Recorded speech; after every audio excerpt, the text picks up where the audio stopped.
Я покажу, как подключить бесплатный интернет, и сегодня мы рассмотрим, как это можно сделать, используя Wi-Fi.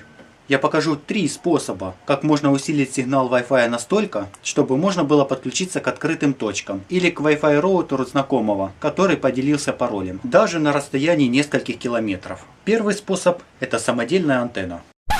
В интернете есть много схем самодельных антенн, и многие из них я собирал лично. Проверил в реальных условиях, насколько хорошо они работают. Самые лучшие показатели по уровню сигнала, по скорости интернета, а также простоте сборки были у антенны двойной квадрат. Конечно, можно подключить эту антенну вместо антенны ноутбука или планшета, но лучше и удобнее использовать USB адаптер. Я использую TP-Link 7200 либо TP-Link 722. Эти адаптеры очень мощные, и даже без самодельной антенны они могут подключаться к Wi-Fi точкам на расстоянии до 100 метров. Ну а если подключить к ним антенну самодельную, тогда получается просто Wi-Fi пушка. Для сборки нам потребуется пластина из фольгированного гетинакса, можно из другого металла, размером 100 на 120 мм, а также медная проволока диаметром от 1,5 до 3 мм. Купить ее можно в хозяйственном магазине.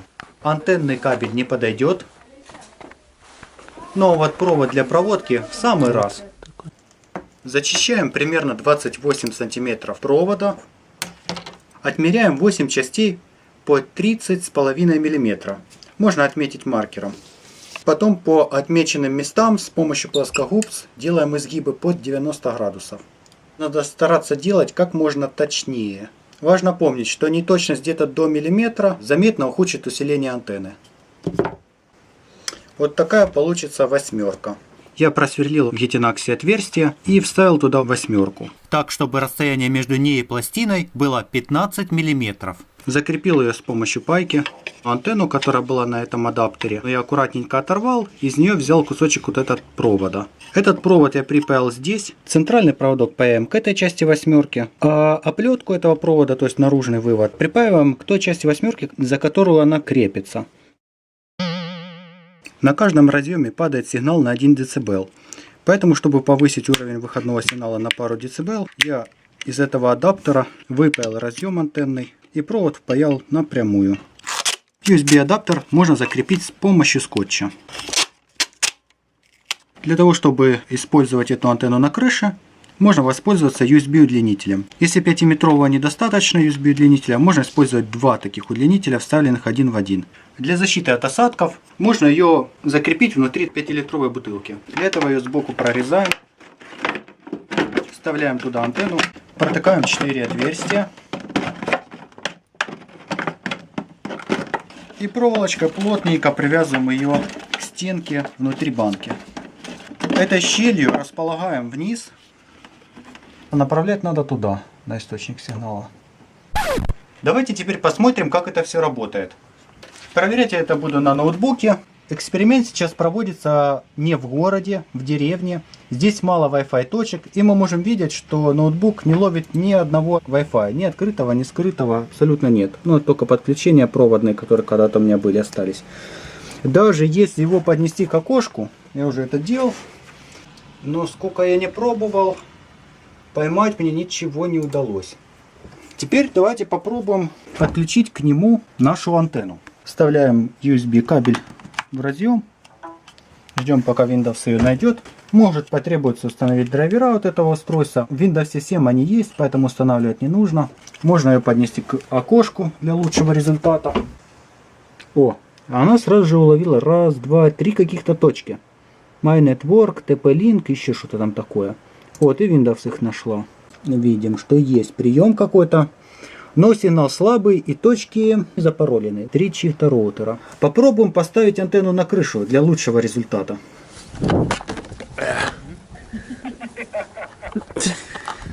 Слышите?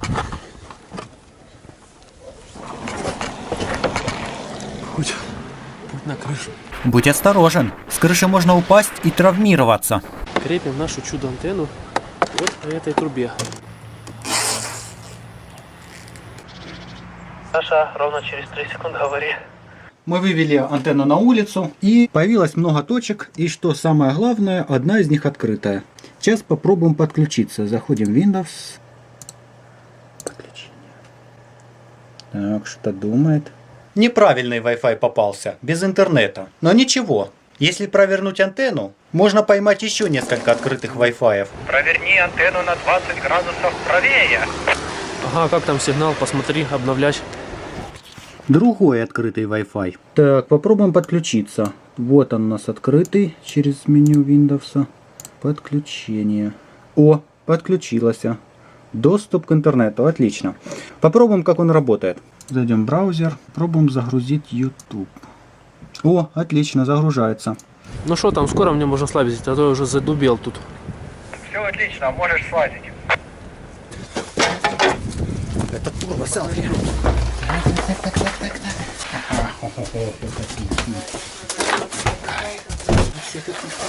Лампочек.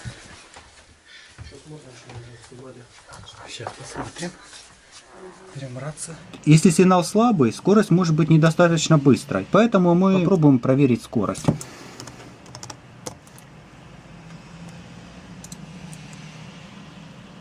Это же ядерная скорость! Ядрено-ядерная! Ну понятно, что в городе кто-то скажет, фу, медленно. Но если в каком-то глухом селе, это еще и бесплатно, то в принципе это вполне нормальная скорость. Пришло сообщение, кстати. 4 новых сообщения пришло, пока ролик снимали. Ничего себе. Еще меня иногда удивляет то, какой пароль ставят пользователи. Ну зачем они такой пароль ставят? Попробую подключиться. Ввожу пароль. Самый простой, набор цифр подряд. Подключаюсь. И вот чудо, подключилось. Но зачем такой простой пароль ставить? Сейчас посмотрим, конечно, какой-нибудь интернетик. Рабочий ли у него, может это не интернет, а что-то вообще другое. О, видно, что есть процесс загрузки. Да, рабочий интернет. С таким простым паролем. Хочу напомнить, данное видео снималось в селе, где мало у кого есть интернет. Поэтому в городе результат будет намного лучше. К примеру, упавшей в квартире, эта же самая антенна поймала 78 Wi-Fi точек, 9 из которых были открытые.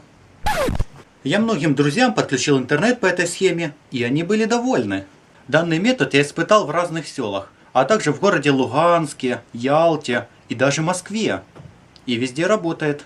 В большинстве случаев нет необходимости вешать антенну на крышу. К примеру, у моего друга в станице удалось подключиться к роутеру с открытым Wi-Fi на расстоянии 1 километр. И антенка у него висела на окне. При этом интернет работал стабильно. Теперь, отправляясь в далекое путешествие, я всегда с собой беру Wi-Fi антенну B-квадрат. В большинстве случаев этой антенны достаточно, чтобы поймать бесплатный интернет. Но иногда так бывает, что бесплатные точки находятся далеко, либо вообще вы находитесь где-то в селе, рядом нету Wi-Fi. В таком случае поможет антенна FA-20.